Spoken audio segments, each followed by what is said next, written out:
السلام علیکم ناظرین، پروگرام گہری نظر سجاد میر کے ساتھ میں خوش آمدید. اور حسب معمول آپ کے سامنے آپ کی میزبان کمل دعا تو موجود ہوتی ہیں، اور حسب معمول ہمارے ساتھ معروف تجزیہ نگار سجاد میر صاحب بھی موجود ہیں. اور آج نوجوان نسل اسٹوڈنٹ سے ہمیں جوائن کیا ہے عبدالرحمان نے، رانا وحید حسین نے اور طلال رضا نے. خوش آمدید کہوں گی. اور پنجاب یونیورسٹی سے انہوں نے جوائن کیا. یقیناً ان کے پاس آج کے ملکی اور سیاسی حالات کے حوالے سے بہت اہم سوالات ہیں جو وہ میر صاحب سے جانیں گے. اور میر صاحب آپ کیسے ہیں؟ میں بالکل ٹھیک ہوں جی. میر صاحب آج بہت اہم واقعات ہیں، خاص طور پر رحمان ملک مشیر داخلہ بنا دیے گئے ہیں. عدالتی فیصلے کے بعد وہ سینٹ کے رکن نہیں رہے اور اس طرح وہ وزیر نہیں رہ سکتے. اس فیصلے سے حکومتی معاملات پر کیا اثرات مرتب ہو سکتے ہیں، کیا سمجھتے ہیں آپ؟ اصل میں یہ بہت امپورٹنٹ مقدمہ ہے جی. اور ویسے آج ٹھیک کہا ہے، شاید قمرالزماں کارا نے کہا یا کسی اور نے کہا ہے، خورشید شاہ نے شاید کہا ہے کہ صاحب اس میں الیکشن کمیشنر کا بھی قصور ہے کہ اس کو دوہری شریعت کا معاملہ دیکھنا چاہیے کہ جب آپ نامینیشن پیپر داخل کرتے ہیں تو اس کو دیکھنا چاہیے تھا. دفعہ 62-63 جو آئین میں موجود ہے اس کی پھپتی تو بہت کسی جاتی ہے اس پر کہ ضیاء الحق نے گویا اس میں شامل کر دی ہے، جس میں یہ دیکھا جائے گا کہ آدمی جو ہے صادق اور امین ہے کہ نہیں ہے. اچھا، صادق اور امین کے لفظ پہ اعتراض ہے لوگوں کو، کیونکہ صادق اور امین کے معنی سچا اور امانت دار ہوتا ہے. ان کا خیال ہے کہ جو دنیا بھر کا ایک مورالٹی ہے، ایک اصول ہے، قانون ہے، اس میں یہ شاید کسی شخص کا سچا اور ایماندار ہونا لازمی نہیں ہوتا. اپنے ان کے سب کے اصولوں کے مطابق یہ ہوتا ہے. ہم نے اپنی روایت کا لفظ استعمال کیا، جو دو لفظ وہ ہیں جو حضور کی ذات کے ساتھ وابستہ ہیں. بہت چڑ پیدا ہوتی لوگوں کو. اسی میں ایک شک یہ تھی کہ کوئی شخص جب اگر ملک کی اپنی چھوڑتا ہے شہریت تو دوسرے ملک کی شہریت اختیار کرتا ہے تو وہ ممبر نہیں رہ سکتا، ممبر الیکٹ نہیں ہو سکتا. اس پر کبھی عمل درآمد نہیں ہو گیا، اس پر کبھی غور ہی نہیں کیا گیا. یہ اسمبلی بھی 4 سال اپنے پورے کر رہی ہے، کسی سے پوچھا ہی نہیں گیا کہ آپ پاکستان کے علاوہ کسی اور ملک کے شہری تو نہیں ہیں جی. مثلا جو دولت مشترکہ جسے کہتے تھے کامن ویلتھ، کیا خوبصورت ویسے ترجمہ ہے. انگریزی میں بھی کامن ویلتھ، اردو میں دولت مشترکہ. اور دولت کے معنی دونوں ہیں، یعنی دولت کے معنی صرف یہی نہیں ہے کہ اس کو ہم دولت کہتے ہیں بلکہ دولت کے معنی ملک کے بھی ہوا کرتے ہیں. تو اس لحاظ سے یہ بہت ہی ایک طرح کا ایک اس کی اہمیت دیکھیے. یہ غلط وقت پہ بولا تو میں اس کو بند کرنے کی کوشش کر رہا ہوں. یہ ایک اس کی کنوٹیشن بڑی غلط ایک طرح کی بنتی ہے. انہوں نے 2 ملکوں کی شہریت لندن میں رہے، برسوں رہے، بے نظیر کے میزبان بھی رہے، بہت سے کام بھی کیے، کاروبار بھی کیے. برطانوی کی شہریت انہیں حاصل تھی، اچھی بات تھی. پاکستان سے اٹھ کر چھوٹے لیول سے افسر بنتے ہوئے یہ ٹاپ پہ جہاں پہنچے اور وہاں سے باہر کے ملک میں گئے، وہاں انہوں نے اپنا کاروبار سیٹ کیا. ایک انٹرپرینیورنگ آدمی ہے، ایک ڈیشنگ آدمی ہے، بہت سے کام جو ہے یہ کر سکتے ہیں اور کرتے ہیں جی. تو اس میں ان کے پاس شہریت تھی. جب سینٹ جب آئے تھے تو ان کو مشیر ہی بنایا گیا تھا، کیونکہ نہ یہ سینٹ کے ممبر تھے نہ یہ قومی اسمبلی کے ممبر تھے، وزیر تو بن نہیں سکتے تھے. اس دوران میں جب سینٹ کے الیکشن ہوئے تو پارٹی نے چاہا کہ یہ بن جائیں، تو انہوں نے درخواست دی تھی وہاں 2008 میں، اور اس بات کی کہ ان سے شہریت واپس کی جائے، اور جو پیسے جمع کرانے تھے وہ کیے تھے، اور یہ مطمئن ہو گیا اپنی طرف سے. یا یہ کہہ لیجئے کہ انہوں نے کہا ٹھیک ہے، کبھی پوچھیں گے تو کہیں گے دیکھیں میں نے درخواست دی ہوئی ہے، کچھ بھی کہہ لیجئے. لیکن اس کے بعد جب یہ بات شروع ہوئی اور خفرہ ناز اصفہانی پر بات آئی تو معاملہ کھل گیا. انہوں نے کہا رحمان مولا کا پتہ کرو. رحمان مولا کا پتہ کیا تو کورٹ مطمئن نہیں ہوا. آج جا کے یہ لے آئے ہیں اپنا، شاید ان سے دفتر داخلہ جو ان کا ہے، ہوم منسٹری ہے، اس سے لکھوا کے بھی شاید یہ انہوں نے اپلیکیشن دی اور کر کے. لیکن جس وقت انہوں نے سینٹ کا الیکشن لڑا تھا اس وقت نہیں تھے یہ. تو انہوں نے اب کیا کیا جب فیصلہ آیا ہے کس طرح مانا اس وقت پارٹی نے؟ بالکل کوئی اس کے بعد چارہ کار نہیں تھا. انہوں نے فوری طور پر گاڑی سے جھنڈا اتروا دیا.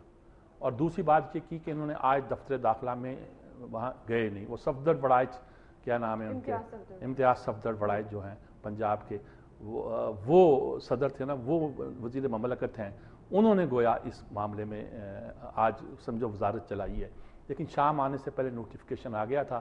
بلکہ خورشید صاحب نے یہ کہا کہ رحمان تو رحمان ہیں، ان کا فیصلہ رحمان ہی کر سکتا ہے. تو شک پڑتا تھا کہ شاید حکومت سوچ رہی ہے کہ ان کو اب مشیر بنایا بھی جائے کہ نہ بنایا جائے.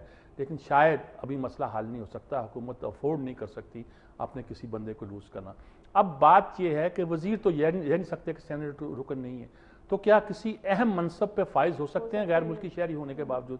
اس میں مشیر ہونا بھی شامل ہے، اس میں سیکٹری اور کلیدی عہدے پہ شامل ہونا بھی شامل ہو سکتا ہے. وہ بحث اب دوبارہ شروع ہوگی. یہاں ہو سکتی ہے کہ اس کو چھیڑا جائے، لیکن اتنے عرصے میں میرا خیال میں آپ جب وقت گزار لیں گے اور الیکشن کا زمانہ آ جائے گا، اور اس صورت میں اگر انہوں نے برطانیہ کی شہریت چھوڑ دی ہوگی، یعنی اب چھوڑ چکے ہوں گے، تو یہ نئے الیکشن کے لیے ایلیجیبل ہو جائیں گے.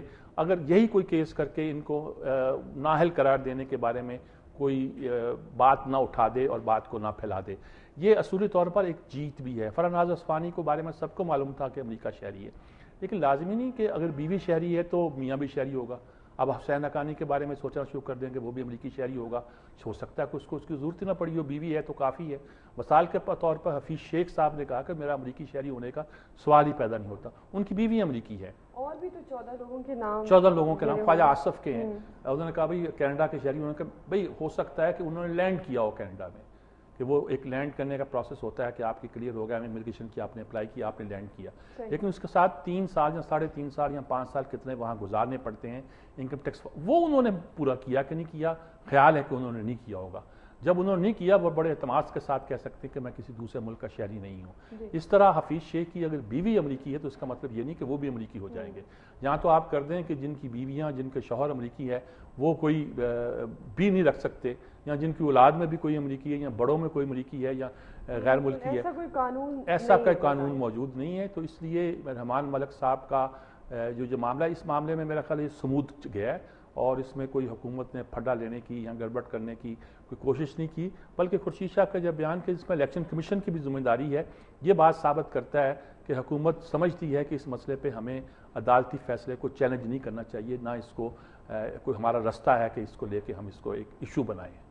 پھر سب اور بھی بہت سارے اہم واقعات ہیں جن پر آپ کا پوائنٹ آف ویو جانا ہے, لیکن ناظرین یہاں پر ہم ایک نیوز بریک لیں گے, بریک کے بعد واپس آئیں گے.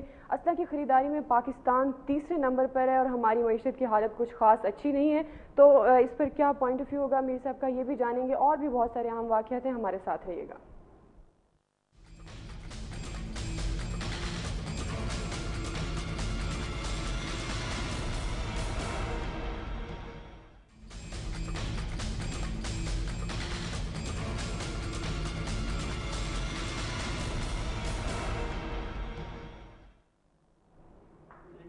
ویلکم بیک ناظرین. اور میر صاحب ایک اور واقعہ, اسلحہ کی خریداری میں پاکستان تیسرے نمبر پر, اتنا زیادہ اسلحہ, اور خاص طور پر اگر دیکھیں تو پاکستان کی معیشت جو ہے اس کی بھی حالت کچھ خاص اچھی نہیں ہے, تو اتنا اسلحہ اور معیشت کی یہ حالت کیا سمجھتے ہیں آپ؟ اب دیکھیے جو نمبر 1 پر ہے وہ کون سا ہے, ہم تو نمبر 3 والے ہیں نا.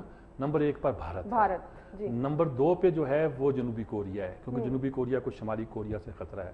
اور نمبر 3 پہ چین ہے. جی چین اسلحے خریدنے کی کیا ضرورت ہے, وہ خود بہت بڑا پروڈیوسر ہے, لیکن خود سوفسٹیکیٹڈ اسلحہ کچھ چیزیں ایسی ہوتی ہیں جو دنیا کی مارکیٹ سے لینی ہوتی ہے. نمبر 4 سنگاپور ہے. سنگاپور کو کیا ضرورت ہے اسلحہ خریدنے کی, دیکھا جائے تو ایک پیسفل ملک ہے, کمرشل سا ملک ہے, بزنس کا سینٹر ہے, ہب ہے.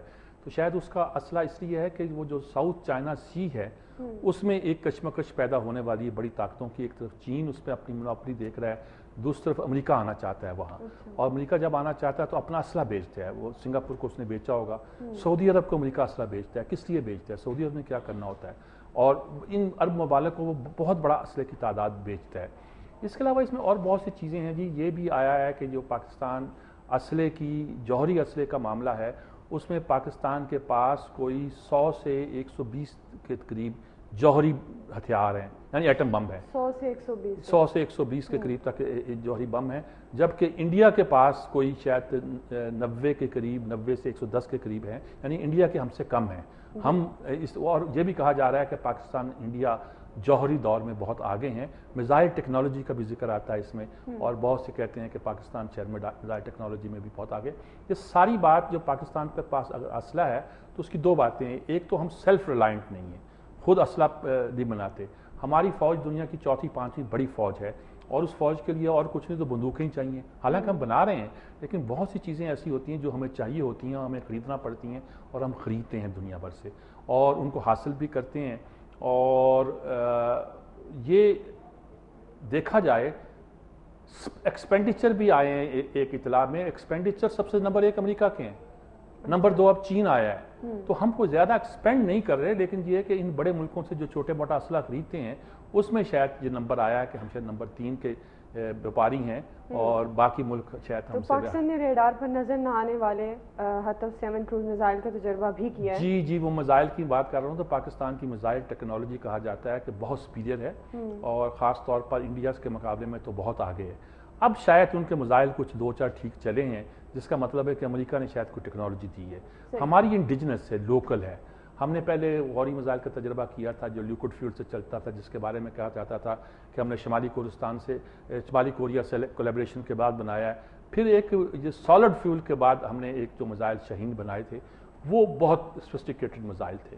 اب ہم نے جو کروز میزائل بنائے تو کہا گیا اس وقت کہ پاکستان 3 ممالک میں شامل ہے جو کروز میزائل بناتے ہیں. کروز میزائل کیا ہیں؟ کروز میزائل یہ ہیں کہ چھوٹے ہائٹ پہ یہ ٹریول کرتے ہیں، اونچا نہیں جاتے، اتنے چھوٹے ہوتے ہیں کہ ریڈار پہ آ نہیں سکتے. ساتھ ہی اس میں انہوں نے اسٹیلتھ ٹیکنالوجی اب اس میں ایڈ کر دی ہے، جس کا مطلب ہے کہ اگر ریڈار کی کہیں رینج میں آئیں گے تو قابو نہیں آئیں گے. یہ وہ میزائل ہے جو بحیرہ عرب میں کھڑے ہوئے امریکی بحری بیڑے نے داغے تھے اسامہ بن لادن پر اس وقت جب ابھی افغانستان کی جنگ شروع نہیں ہوئی تھی، اور پاکستان کی فضا سے گزر کے گئے تھے. ایک آدھ کوئٹے کے قریب گرا بھی تھا، اور جب جا رہے تھے تو ان کے کمانڈر نے جنرل زینی نے بتایا ہمارے کمانڈر جہانگیر کرامت کو کہ آپ گھبرائیے گا نہیں، آپ کی فضاؤں سے ہمارے میزائل جا رہے ہیں. تو یہ کروز میزائل خود ایک الگ ٹیکنالوجی ہے جو کم ملکوں کے پاس ہے، اور اس میں بھی ایسی ٹیکنالوجی یہ 700 کلومیٹر پہ جا کے فائر کر سکتا ہے، ایٹم بم بھی لے جا سکتا ہے، کم ہائٹ پہ ہوگا. تو یہ ایک بریک تھرو ہے جو پاکستان کا ہے. انڈیا بھی بہت سے میزائل کر رہا ہے تجربے، لیکن پاکستان کا اس میں ایک ایج حاصل ہے. جی صحیح. اچھا، اگر امریکہ کی بات کریں، 3 وسط ایشیائی ریاستوں سے معاہدہ کیا ہے کہ وہ ان کی سرزمین کے راستے اپنی فوجیں اور اسلحہ واپس لے کر جائیں گے. پاکستان پر اس معاہدے کے کیا اثرات مرتب ہو سکتے ہیں، کیا سمجھتے ہیں آپ؟ آج کی خبر اصل میں کرغزستان، قازقستان، ازبکستان کے راستے سے انہوں نے معاہدہ کیا ہے کہ وہاں سے اپنی وہ فوجیں اور ٹینک توپیں جو بھی لے جانا چاہتے ہیں وہ لے جائیں گے، اور وہاں سے وہ روس کے ان کا پہلا ہی معاہدہ ہے وہ سمندر کے راستے ہوتے ہوئے لے جائیں گے. یہ مشکل راستہ ہے، یہ مہنگا راستہ ہے، یہ پاکستان کو دباؤ پہ ڈالنے کا راستہ بھی ہے. کہا جا رہا ہے کہ پاکستان کو اور مزید دباؤ میں رکھا جائے تاکہ ان سے، اور جب آئے خبر کہ پاکستان سے بات چیت جاری ہے، ان کے نیٹو کے کمانڈر نے بھی کہا ہے کہ معاہدہ ہو جائے گا. کچھ اس طرح کی خبریں بھی آتی ہیں. ان کے شاید وزیر دفاع پینیٹا بھی جی بھارت کے 9 روزہ دورے پہ ایشیا کے دورے پر ہیں، جس میں پہلی بار وہ بھارت جائیں گے، پہلے مرحلے میں بھارت جائیں گے، اور وہاں جا کے وہ پاکستان نہیں آئیں گے. ایک زمانے میں ہر امریکی، ہر برطانوی جو بھی اٹھتا تھا منہ اٹھاتا تھا پاکستان کی طرف چلتا تھا. وہ ہم ایک میسج کنوے کرنا چاہتے ہیں کہ آپ کی اہمیت نہیں رہی.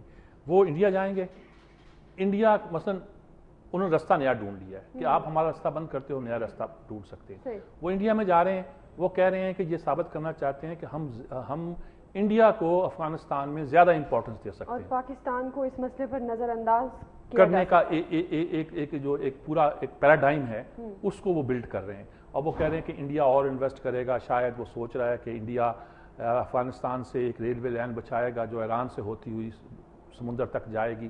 اچھا بھی ایران سے تو دوستی امریکہ کر لے گا، بڑی آسانی ہو جائے گی. اور پائپ لائن تو آپ یہاں سے گزر کر بھارت تیل دینے کو تیار نہیں ہے، وہ ریلوے لائن بچانے دے گا. اچھا ایک خطے کی نئی صورتحال پیدا ہوگی جس کو دیکھنا سمجھنا جو ہے بہت ضروری ہے. جی